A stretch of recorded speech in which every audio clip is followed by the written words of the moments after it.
Il y a deux façons rapides et gratuites de soutenir ma chaîne YouTube. La première, c'est de laisser un pouce bleu si la vidéo te plaît.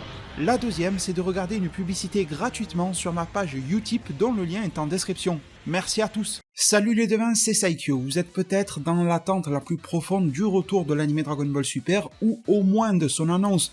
Et à vrai dire, il est bien possible que hier soir ou aujourd'hui même vous ayez vu ça. Ça,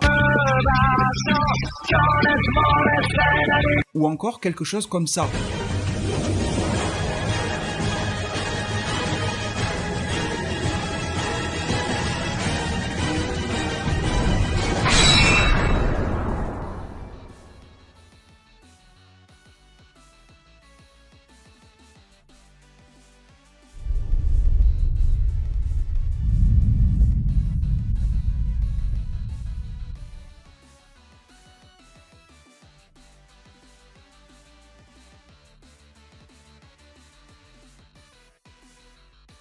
Alors ça a pas mal remué une partie, pas toute, ça n'a pas été non plus extrêmement polémique ou quoi, mais ça a quand même été pas mal partagé dans beaucoup d'endroits hier soir. Laissez-moi vous dire, malheureusement, on aurait bien aimé, que tout cela n'est que du fake, du montage, et en fait, au-delà du fake, c'est limite une expérience sociale, une blague, un prank, et peut-être même aussi un petit coup de com' pour certains artistes. Je vais vous expliquer. Donc tout a commencé avec cette image-là, sauf qu'elle est sortie de mauvaise qualité. Regardez, elle est sortie comme ça, et généralement, première règle à savoir, c'est pas tout le temps le cas, attention, mais quand on veut faire passer une information qui est fake, souvent l'image sera de mauvaise qualité. Après, des fois, il y a de vraies informations qui sortent en mauvaise qualité. Regardez, l'an dernier, j'étais à la Jump Festa, je vous ai filmé ça un petit peu de manière opportuniste quand j'ai été avec mon téléphone dans une salle dans le noir. La qualité de l'image, elle était pas folle, mais pourtant tout était réel et tout s'est avéré tout au long de l'année. Donc voilà. On peut avoir de la bonne news mauvaise qualité comme de la fake news mauvaise qualité, mais disons que la fake news est 99% en mauvaise qualité d'abord. Visuel donc sur lequel on peut voir un Whis, on peut voir un Goku, on peut voir un Broly, une espèce de Shirai mais qui n'est pas Shirai, en tout cas une nouvelle patrouilleuse galactique, un personnage qui parle avec Goku, qui est largement vêtu comme un Kaioshin, qui est un petit peu désert sur le visage de Gohan, mais quand vous regardez sa peau elle est un petit peu violette, ça fait plus Kaioshin, avec un fond derrière les personnages qui est limite post-apocalyptique, ou en tout cas une planète inconnue, un fond rouge, enfin c'est un petit peu déteinte à la Avenger, j'ai envie de dire, du texte en japonais, en haut il y a même le timecode de Fuji TV, disons qu'il y avait pas mal de choses pour y croire, pour que la recette prenne, je vous l'affiche en bonne qualité, vous allez mieux y voir cette fois-ci, et ça a quand même pas mal remué internet hier soir et la communauté DB, internationale dans tous les coins, mais vous avez constaté que je n'en ai pas parlé et j'ai juste retweeté à la fin la réponse au problème quoi. Mais j'étais en train d'enquêter entre gros guillemets sur le truc, je sentais que ça puait le fake déjà à premier coup d'œil quoi. Et regardez, en privé avec un de mes contacts, je lui disais, j'ai l'impression que c'est un groupe d'artistes, fan artistes, qui est en train de mettre ça en place pour se faire par exemple un coup de pub. Je les ai même appelés l'Akatsuki des fakes, vous voyez, en rigolant. Je commençais à avoir pas mal de doutes et tout ça, concernant le fait qu'il n'y avait aucun leak ou quoi que ce soit, que ça avait tout été orchestré, que c'était un fanart, avec du montage pour ajouter un timecode ou un timestamp, comme on peut dire, etc. sur l'image, pour que ça fasse un petit peu plus télé japonaise. Mais bon, il y avait pas mal de choses qui clochaient. Je vais pas toutes les citer, mais déjà, s'il y a le timestamp de la télé, ça veut dire que c'est passé à la télé. Et donc, il y aurait forcément des gens, des japonais, qui l'auraient pris en photo, qui l'auraient partagé ou quoi, mais ce n'était pas du tout le cas. Surtout que l'heure affichée, c'est celle qui correspond aux heures de publicité et pendant les émissions de type émission de télé et tout ça, sur Fuji TV, tandis que quand il y a un programme qui est lancé de type animé, ça sera un timecode, vous savez, comme on avait pendant DBS, quelque chose de moins voyant, il n'y a pas le soleil autour et tout, voilà. L'affichage de l'heure en haut à gauche, il est beaucoup plus comme ça pendant les talk shows ou autres sur cette chaîne de télé japonaise, donc il y avait un truc qui clochait, c'était que des occidentaux qui le retweetaient, qui le partageaient, aucune source japonaise, alors que ça venait quand même de là-bas. C'est vrai qu'en 2020, en 2019, on est quand même capable d'avoir du streaming depuis le Japon, mais c'est quand même bizarre dans le fond. Ensuite, le dessin lui-même, on voyait que c'était une sorte de photo ou un filtre photo, je ne sais pas. Mais en tout cas, on voulait donner un rendu comme si c'était un appareil photo qui prenait en photo une télé ou un écran d'ordinateur ou quoi, ça faisait tordu. Et généralement, ça c'est la méthode des gens qui font des fakes pour qu'on ne voit pas les entre guillemets défauts du dessin qui ne correspondent pas à ceux d'un dessin pro. C'est pour cacher une certaine partie de l'amateurisme du dessin et pour pas qu'on se dise mais attends ça, il n'y a aucun animateur de l'auto-animation qui dessine comme ça. Quand il y a ce côté fake photo tordu, on disproportionne le dessin, ça devient beaucoup plus difficile de savoir qui peut être le dessinateur ou alors l'animateur qui s'est chargé du dessin. concernant un visuel hypothétiquement promotionnel. On voit moins les détourages Photoshop s'il y en a, on voit moins les problèmes de proportion, on voit moins les problèmes sur les ombrages, on voit moins aussi les recopiages. C'est-à-dire que s'il y a des éléments qui sont repris d'autres éléments de DBS auparavant, ça se verra moins la similitude vu que c'est brouillé par cet effet photo, cet effet pris sur un autre écran, pris de biais et tout ça. Et bon, la communauté a commencé à se douter du fake, je commençais à m'en douter aussi, et on s'est retrouvé avec d'autres trucs qui sont revenus mettre un petit peu le feu aux poudres, vous les avez vus en début de vidéo.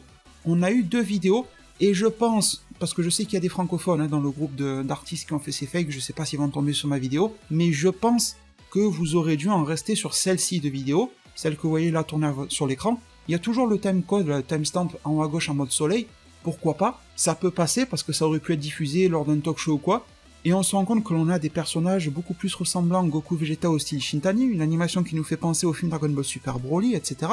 Sauf que en réalité, les devins, même si le montage a l'air sympa, déjà on se rend compte qu'il y a un filtre pour rendre le truc blurry, vous voyez comme on dit, ça fait des carreaux, etc. à l'écran, ça pixelise à mort. Sincèrement, ils ont dit que c'était des extraits vidéo qui avaient fuité, mais en fait, si on se rappelle de l'ère Dragon Ball Super Broly, et vous savez à quel point j'ai pu vous proposer des vidéos sur Dragon Ball Super Broly, sur le moindre élément de promotion, etc. Et le truc, c'est que encore une fois, quand j'étais là-bas sur place au Japon, eh bien, ces extraits-là étaient déjà diffusés. Il y avait des petits jeux à la télé, du Janken, du pierre-feuille-ciseau, machin, là, qui étaient diffusés à la télé. Il y avait Goku, il y avait Vegeta, il y avait Gogeta, il y avait plein de personnages, pendant des petites coupures pubs, etc. à la télé, qui venaient faire une action emblématique que l'on connaît de eux. Ils balançaient une petite phrase, et ils te faisaient une pierre, une feuille, un ciseau, un truc comme ça, donc le Janken. C'était un petit jeu promotionnel pour le film Dragon Ball Super Broly, je sais pas s'il y avait quelque chose à gagner à la clé pour les japonais, mais c'était diffusé un petit peu en boucle à la télé japonaise lorsque j'étais au Japon, donc pas de chance.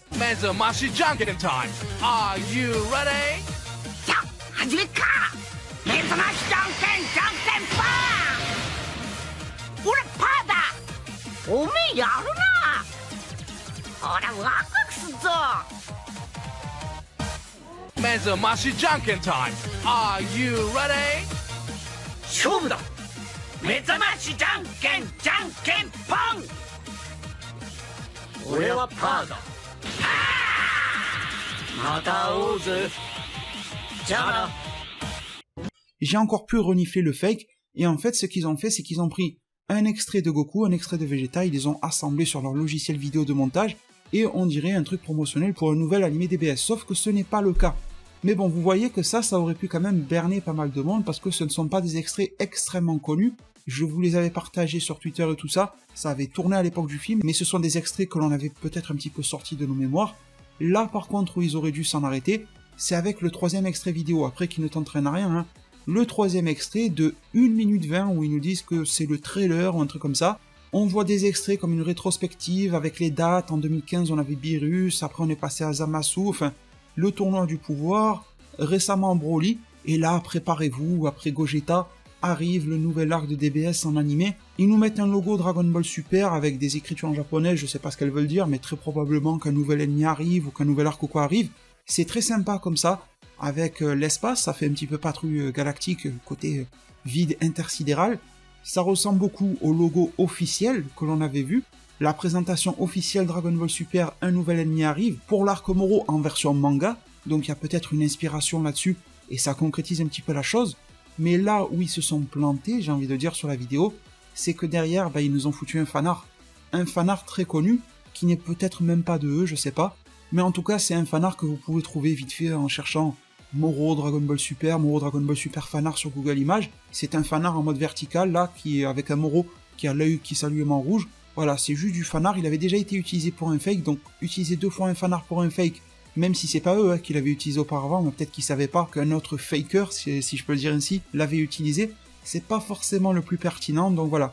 Ce fanart de Moro est venu casser la chose, et derrière, dans ce soi-disant trailer, une image de Dragon Ball Heroes, mais une image super ancienne, je ne sais pas pourquoi ils ont sorti ça, quelle a été la logique, j'aurais bien aimé savoir quelle a été la logique de conception de tous ces fakes dans leur tête, quel niveau de blague ils voulaient faire, etc., comment ils ont composé des divers éléments. Une image Dragon Ball Heroes, on voit les 2 héros qui sont en Super Saiyan, ça date, la transformation Super Saiyan dans Heroes, au point même que c'est Dragon Ball Heroes, regardez, c'est pas Super Dragon Ball Heroes.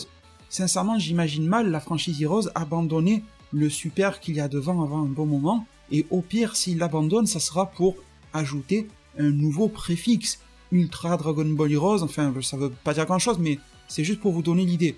Et du coup, bon, voilà, on avait de quoi démonter tous ces éléments-là, pour que, hier soir, vous le voyez avec son petit drapeau francophone, nous dit que, qu'il y en a beaucoup qui étaient prêts à croire que c'était Dragon Ball Super 2, l'anime tout ça, mais ce leak n'était pas un leak, c'était simplement une petite expérience qu'il a fait avec ses amis, Luke Mation, Cree Incy Art, donc vous voyez des artistes, hein, ils ont tous écrit commission open, donc ce sont des artistes qui veulent travailler pour des gens.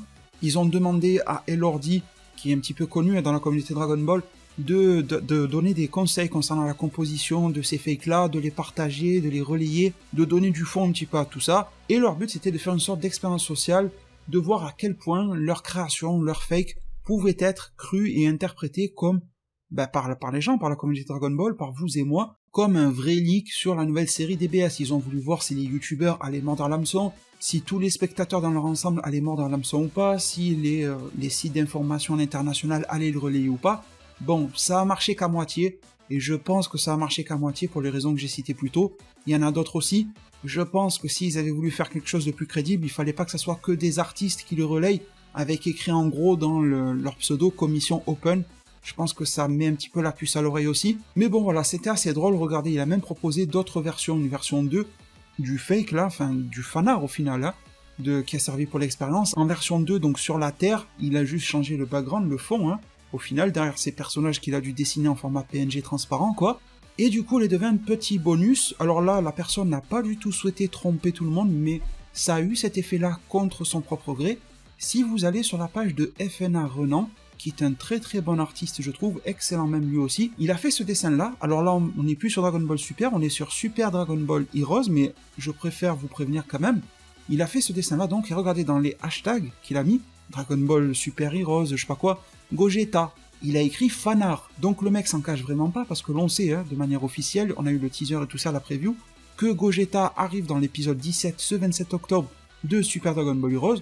Cet artiste-là s'est dit, je vais faire mon fanart en fait. Je vais mettre ma petite touche à l'édifice, on verra bien si ça ressemble au produit fini ou pas que l'on aura dans l'épisode. C'est tout. C'est un fanart, les devins, il a réutilisé bien évidemment en haut à droite les indications d'un animé Super Dragon Ball Heroes, promotionnel animé, tout ça.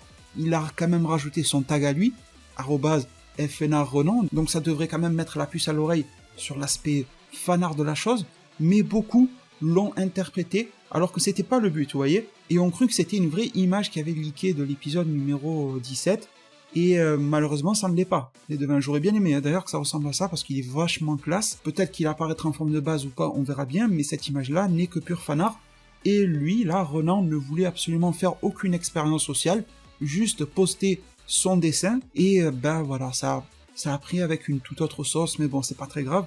C'est plus une anecdote drôle qu'autre chose, mais je voulais au moins vous prévenir de pas vous attendre à voir cette image-là dans l'épisode. Du coup, les devins, on se retrouve très rapidement avec des vraies nouvelles, je l'espère. C'était une parenthèse un petit peu drôle. Le but de tout ça, je suppose que vu qu'ils ont tous des commissions open, qu'ils acceptent les commissions, qu'ils peuvent travailler pour des gens, quoi, hein, qu'on peut les payer pour qu'ils nous fassent des dessins, je pense que c'était aussi de se faire remarquer en tant qu'artiste. Je peux pas leur en vouloir. C'est très difficile de gagner de la visibilité, de se faire voir dans ce monde. C'est un petit peu saturé et bouché aussi. Ils ont voulu se mettre un coup de boost, ça va faire rager certains fans. Bon, moi j'en rigole plus qu'autre chose, voilà. Bref, les devins, on se retrouve très rapidement sur ma chaîne YouTube. Merci infiniment à tous pour tout votre soutien.